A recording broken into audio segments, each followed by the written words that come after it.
Hey, Adam, actually, we are expecting Officer Terrence Sutton to turn up here at the federal courthouse any minute now and turn himself into U.S. Marshals. Both he and Lieutenant Andrew Zabowski have pleaded not guilty to chasing Karon Hylton-Brown into traffic and then covering up their role in his death. Prosecutors say Officer Sutton drove his unmarked cruiser through multiple stop signs and at speeds up to twice the residential limit as he pursued Karon Hylton-Brown for allegedly riding his moped on the sidewalk without a helmet.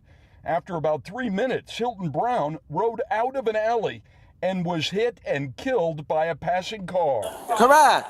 A police department general order bans high-speed chases for traffic violations. And prosecutors allege both Sutton and Zabowski conspired to cover up their violation of the general order, failing to notify major crash investigations, misleading the watch commander, and driving over the evidence scattered in the roadway. Also, turning off their body cameras to conspire together. Justice for Karon! Hylton-Brown's death led to days of protests last October. Justice for Karon! Justice for Karon!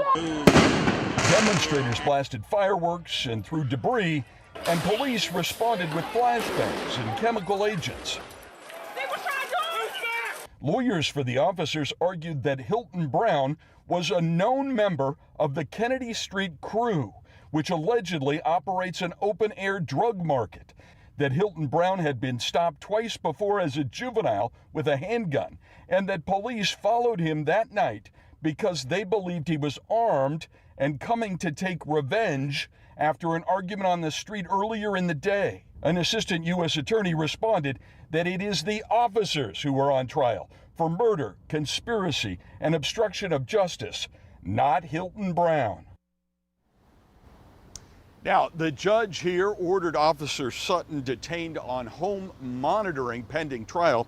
Lieutenant Zabowski will be on what is called high-intensity supervision. He told both of them to give up their guns and not to contact any of the other police officers who may end up being witnesses at the trial here at the federal courthouse. And again, this is the first time in just about anybody's memory that a D.C. police officer has been charged with murder for actions taken while he was on duty.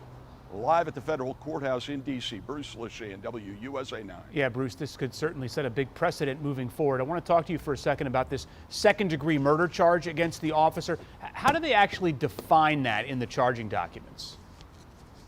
Yeah, I knew you were going to ask me that, so I actually have the complaint here, and it outlines that. It says, conscious disregard for an extreme risk of death or serious bodily injury that somebody might have committed, and was in this case allegedly committed upon Hylton-Brown. So conscious disregard for extreme risk of death in D.C.